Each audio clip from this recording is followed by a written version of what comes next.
Just a little more patience. We'll stop that old hag's support and reveal our true colors. I overheard Sean's voice from the seat behind us on the plane to Hawaii with my mother. Monica was sitting next to him, and their disturbing conversation made me frown. As my mother and I quietly listened, their horrifying words made us pale. We decided to teach them a lesson. They'll regret what they've done. When I exchanged glances with my mother, she agreed with my plan. We vowed to make them pay, with my father's support. My name is Marie. I run a nursing home for the elderly and am 38 years old. Marie, how about this for the next recreation activity? It involves using milk cartons. My mother is a clerk at our facility. She has a disability in her legs and uses a wheelchair. She's been in a wheelchair for nearly 50 years since she saved me from being hit by a truck that ran a red light when I was 10. My mother sustained a spinal cord injury in that accident. Since then, she's lived in a wheelchair. My father worked tirelessly for my mother and now runs a car manufacturing company.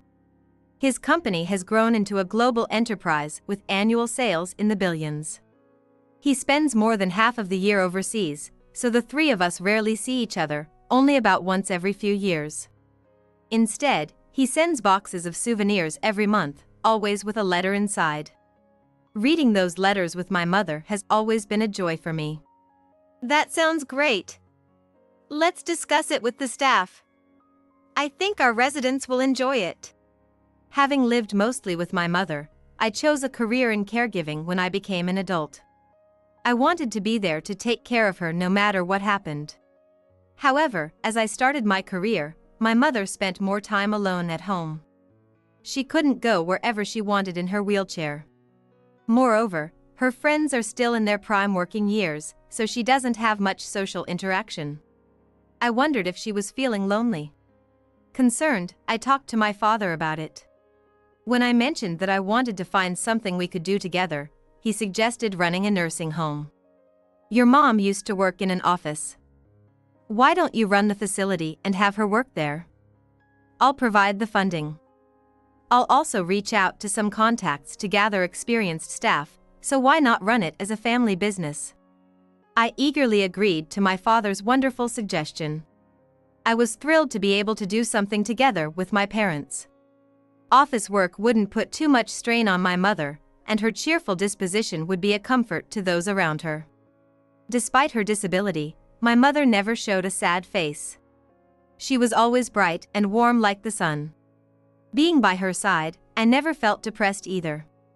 I thought she could be a beacon of hope for others. So, I accepted my father's idea. If our facility could be a light for someone, nothing would make me happier.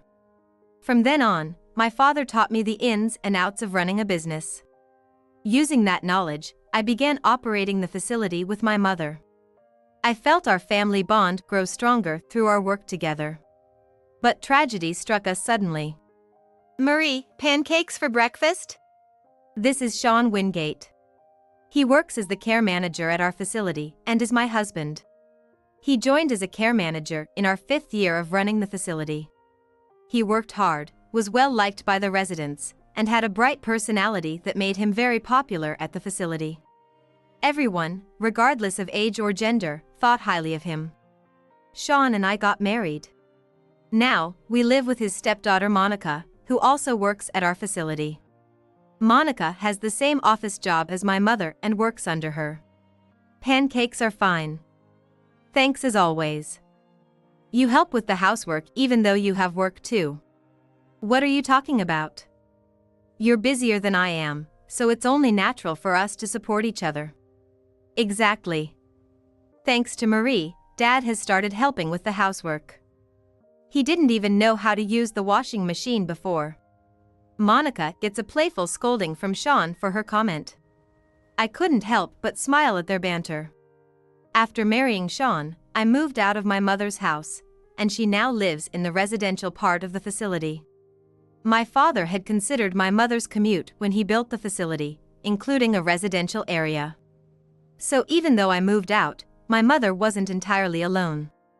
People were always nearby in case anything happened, creating a secure environment. At least, that's what I thought. I didn't realize the treatment my mother was enduring from Sean and Monica. Hey, Marie. How about we go on a trip together sometime? What brought this on? During a work break, I happened to have lunch with my mother. It had been a while since we had a leisurely chat. But something seemed off. Always being with her, I hadn't noticed, but my mother looked thinner. While it could be because it's summer, our facility is air-conditioned 24/7, and my mother's home is fully equipped with heating and cooling. Her weight loss didn't seem healthy. She also looked pale and lacked energy. I listened to her as I thought about these things. I'm thinking of going to see your father. To see Dad? Oh. That's right, your anniversary is next month. I reflexively asked back because it was so sudden. But then I remembered their anniversary next month and thought that must be it. I quickly connected the dots, but my mother had a complicated expression on her face. Yes, he said he'd send plane tickets so we could meet. So, I need some time off. She forced a smile to hide her troubled expression. For the first time, I felt something was off with my mother. She seemed frightened. I was about to ask her about it when she shook her head. Was it not safe to talk here? There were other staff members in the break room, and my mother seemed worried about them. It's just that, with my condition, I need you to come with me. She spoke quickly, cutting me off before I could say anything.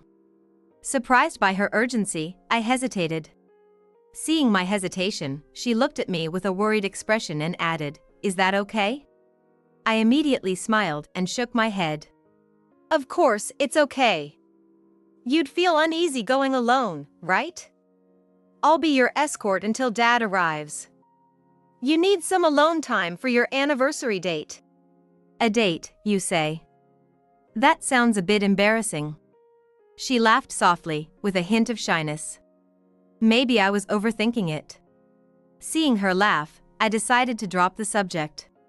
Sometime later, my father sent us 2 plane tickets. I had already informed Sean and Monica that we'd be visiting my father, but since then, I had been traveling for meetings and inspections of new facilities. I hadn't spent much time with my family lately.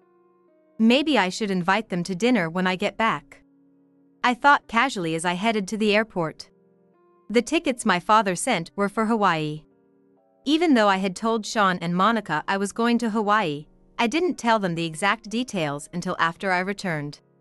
On the flight to Hawaii, I sat by the window, excited. My mother looked happy to be going to Hawaii after so long. I am glad. She seemed well. Seeing her enjoying herself, I felt relieved and spoke to her. It's been a while since you've seen Dad and gone to Hawaii. You must be excited for this break. Maybe so. It's nice to get away from it all. What? I was about to ask her what she meant by that when I heard familiar voices from the seat behind us. How long do I have to keep pretending? I'm tired of playing nice. Just a little longer. Once we stop that old hag's support, we can show our true colors. If we do it now, she'll divorce me. Marrying her would have been pointless. I couldn't believe I was hearing Monica and Sean's voices. Why were they on this flight? I listened closely. This whole thing is so tedious, but it's for the money. Exactly, Monica. Let's forget the stress and enjoy our Hawaii trip. Don't act like you're paying for this trip. You just won it in the neighborhood raffle. Hearing their conversation, I was shocked at the coincidence.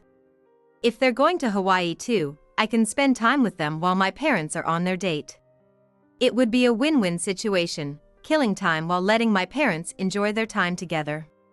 Thinking optimistically, I turned around to call out to them. But then, I heard terrifying words from their mouths.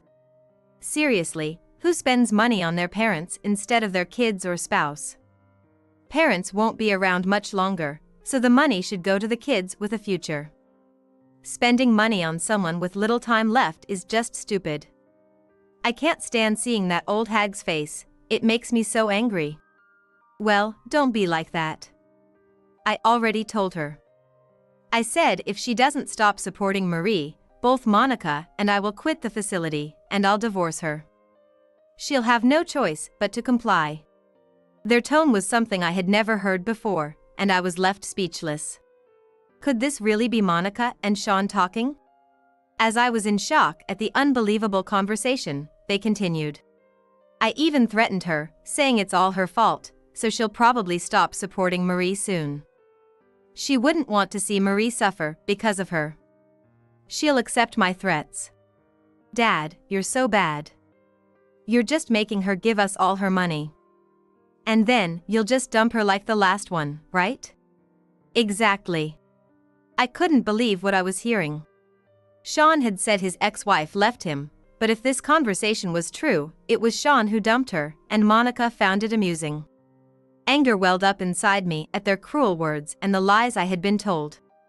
I was about to turn around and confront them when my mother grabbed my arm, her face pale as she shook her head. "Please, Marie. Stay calm. Don't make a sound." Seeing her desperate plea, I froze. She looked more distressed since recognizing Sean and Monica than from motion sickness.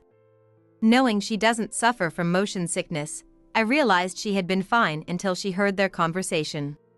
Her earlier cryptic words also came back to me. Getting away from that place. Could it be related to them? As these thoughts crossed my mind, my mother released my arm and took out her phone. She seemed to be messaging someone. Then, she gestured for me to check my phone.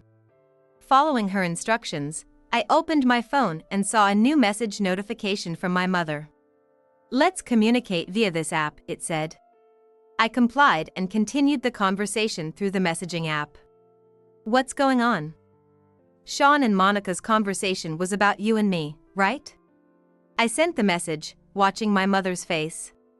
She read it and trembled with fear, then looked at me and nodded repeatedly. "I've never told you, but since they came to the facility, I've been harassed." I couldn't believe it. The messages continued, revealing more shocking details. At first, they criticized my work, saying that just because I have a disability, it wasn't right to only do computer work and not other tasks. A newcomer criticizing a senior colleague was unheard of, yet the messages contained even more shocking revelations. They demanded that I lower my salary, saying I was taking it easy because of my disability. They said, "Since I'm your granddaughter, I should either lower my salary or give more money to your granddaughter." They demanded money from me. I couldn't process it all. We may be family, but work is work. I couldn't stand the fact that they were mixing personal and professional matters and treating my mother so poorly. But I couldn't bring myself to help them after they spoke to me like that. So, I refused. Then, they both came and threatened me together. They said if I didn't stop accepting support from Marie, they would leave the facility and divorce her. Their despicable actions and words made me grip my phone tightly. The final straw was their cruel remarks about my mother's condition. Reading those words, I felt an urge to confront them right away. Sensing my emotions, my mother sent another message. "This trip was really to tell you about this. I've already spoken with your father." I realized then that if I acted impulsively, it would undermine my mother's efforts. As long as you're happy, I can endure anything. But those two are nothing but bad luck and will only bring you misery. Your father agrees that we don't need to hold back anymore. Scrolling further, I saw a message from my father detailing our plan and meeting points. Seeing the plan, a smile crept onto my face. This will definitely make them pay. You might have to do some unpleasant things, but will you help? Of course. They won't get away with treating you like that. Enjoy your flight while you can. I mentally whispered this to the laughing pair behind me. Your nightmare begins once you land. Before long, the plane landed. Keeping our heads down to avoid being seen, we waited until Sean and Monica left before exiting the plane ourselves. Outside the airport, the car my father had arranged was waiting, and we quickly got in. Is Marie filled in? I sent her everything during the flight. Sorry, Dad. I should have been there for Mom. My normally gentle father looked stern for the first time in a long while. It's not your fault. They were sneaky. It was impossible for you to know. He gently patted my head before instructing the driver to follow the car ahead. I know where they're headed. We'll start once we arrive. Marie, please sign this. Got it. I signed the papers my father handed me. Soon, the car stopped at a hotel. We saw Sean and Monica enter to check in. Following them, I quietly approached and tapped Sean on the shoulder. Marie? What? Why are you here? They were in the middle of checking in, and I silently tapped Sean's shoulder.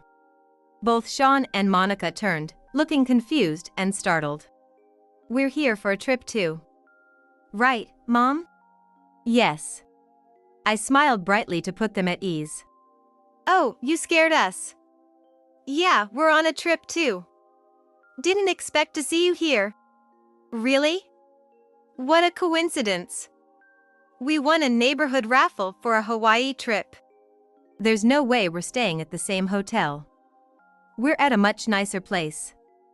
And that fake smile of yours? It's disgusting. Don't direct it at us. I replied coldly to their cheerful chatter, shocking them into silence. Then my mother spoke up. Hey, you two, we need to talk. Mom says, giving a signal to the receptionist. Noticing her look, the staff quickly guides us to the reception room. Wait, what is this? Why does everyone look so serious? Monica notices something strange and looks at us anxiously. Sean is also confused, with a cold sweat on his forehead, watching us just like Monica. I give them a chilling smile and point out our conversation on the plane. You had quite an interesting chat on the plane, didn't you? Something about stopping the aid, right? I drag out the words in a mocking tone, and their faces turn pale. Well, of course. Who could have predicted that someone would overhear their conversation? No way. Were you on that plane too, Mom? Can you stop calling me Mom? It's gross and makes me uncomfortable when you act like my daughter now. Though I'm smiling, there's no kindness in my voice. In fact, Monica shivers from the anger conveyed in my tone and words. We were sitting right in front of you. Didn't notice, did you? Of course not. You were making such a ruckus with your stupid chatter. No wonder you couldn't notice the people around you. We thought it was hilarious listening to such vulgar nonsense. I say, sneering to provoke their emotions. This seems to irritate Sean. He glares at me with a sullen expression. What's with your attitude? Are you mocking us? Does it not look like mocking to you? Maybe you should see an eye doctor. I continue to mock them while Mom and Dad watch silently. Normally, they would have stopped such harsh provocations. But this was all part of the plan. I was assigned by Dad to provoke Sean and Monica. And it worked perfectly, their faces contorted with anger, and they started yelling. You better cut out that attitude. What are you trying to do? Yeah. Bringing us here, what the hell is this? Let us go. If we're talking about nonsense, you two are the ones who should cut it out. Mocking my mother and then extorting money from her. Did you really think you wouldn't get caught? We know everything. I yell back at them with a voice just as loud as theirs. Their shoulders jerk in fear.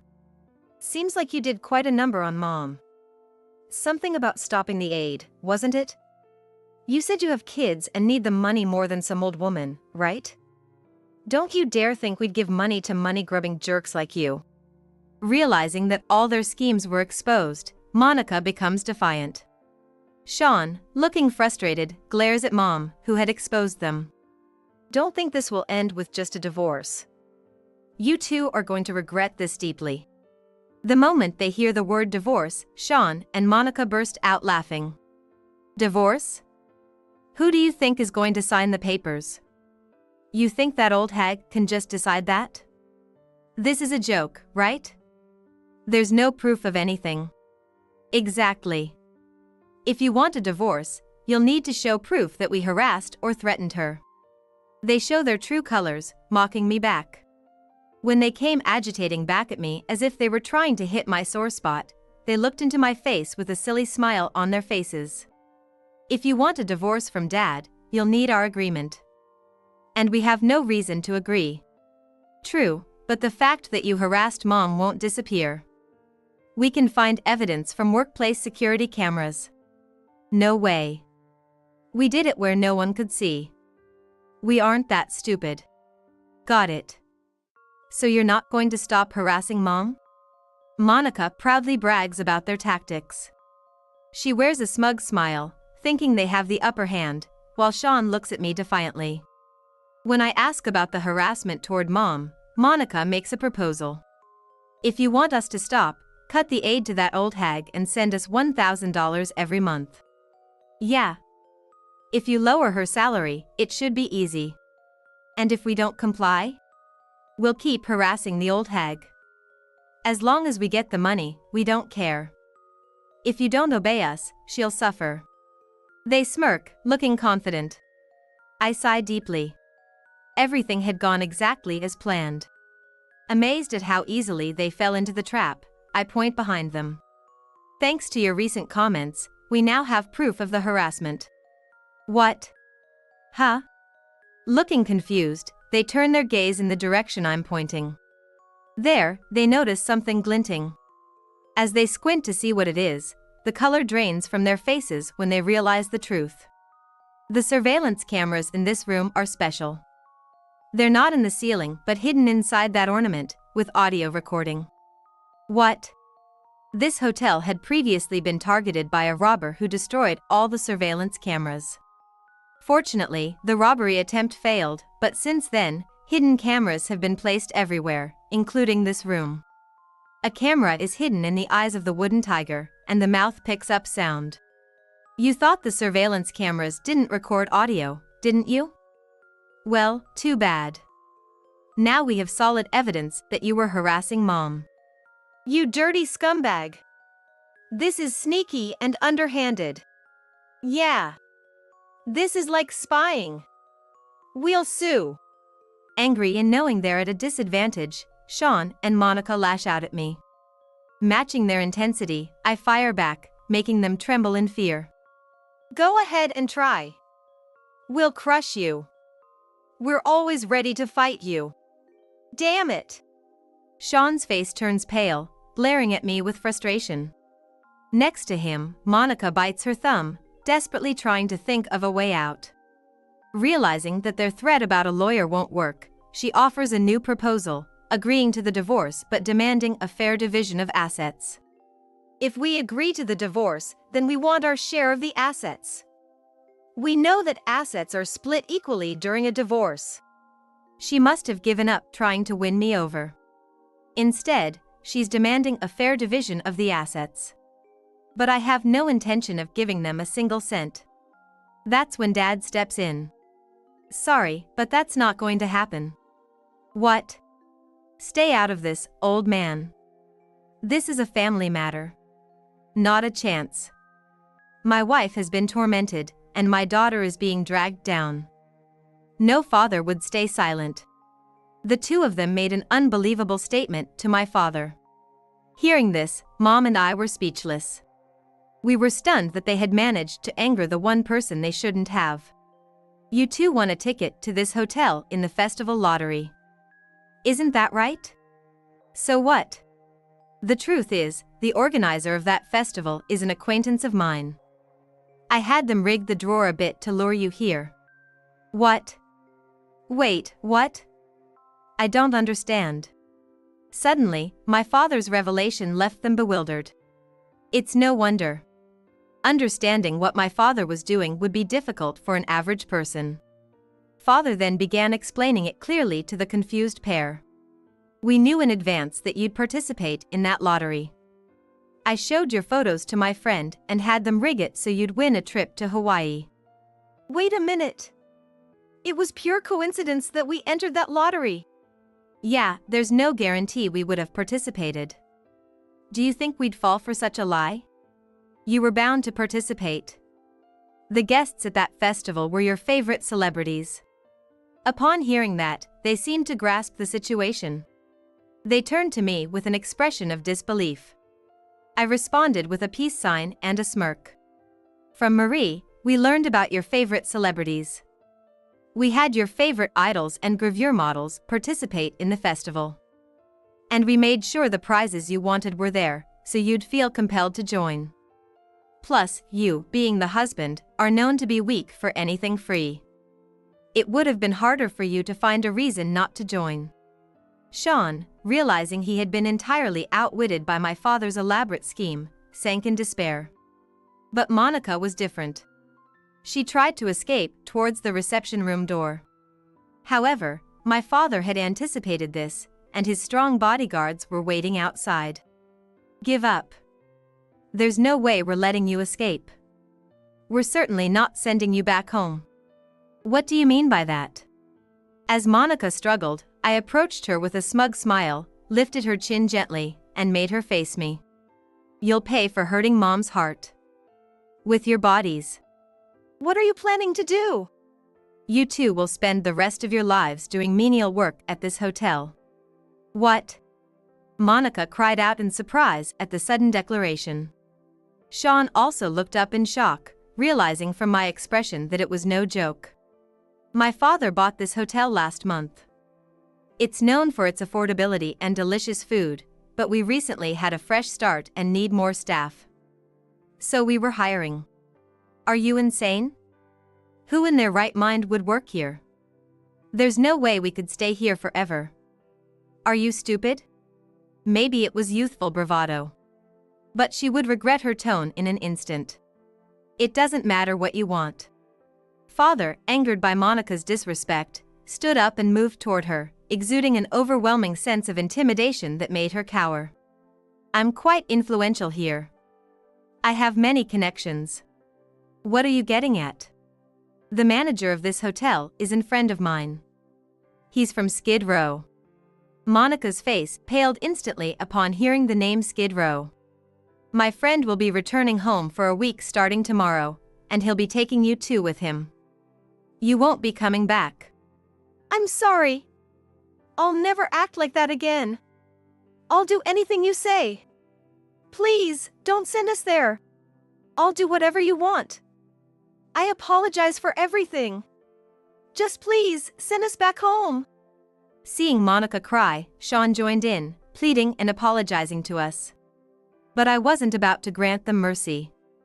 I was determined to see them suffer. Apologizing won't help you. You'll work here until you think hell would be better. Don't even think about running away. No! Please, Marie, forgive us! Ignoring their pleas, I instructed the bodyguards to take them away. The strong men lifted them up and carried them off, never to return home. Thanks to my father, our revenge on Sean and Monica was complete. My father had Sean sign the divorce papers he wrote on the plane. Let me send it by mail. We'll make sure he signs it and then sends it back. I was impressed by my father's thoroughness. He also demanded compensation for the cruel acts they inflicted on Mom. Knowing the consequences of defying my father, they complied. Sean and Monica were forced to do menial work at my father's hotel. Their wages were sent to Mom as compensation, and they lived in a shared house with other employees. The other employees, aware of their vile acts, treated them like slaves, making them work from dawn till dusk. Afterward, my parents enjoyed a long overdue date. I enjoyed Hawaii, and we had a family dinner together. I'm so lucky to have a great family, Mom said with relief. I smile as my mother is relieved to be released from hell. That's my line. What? Thank you for protecting me. Dad and I will always protect you. So, don't hold back. You and Dad are the most important to me. Holding Mom's hand, she cried tears of joy, and Dad gently stroked her hair. Watching my parents, I felt truly fortunate to be their child. I thought of this as I watched my mother supported by my father.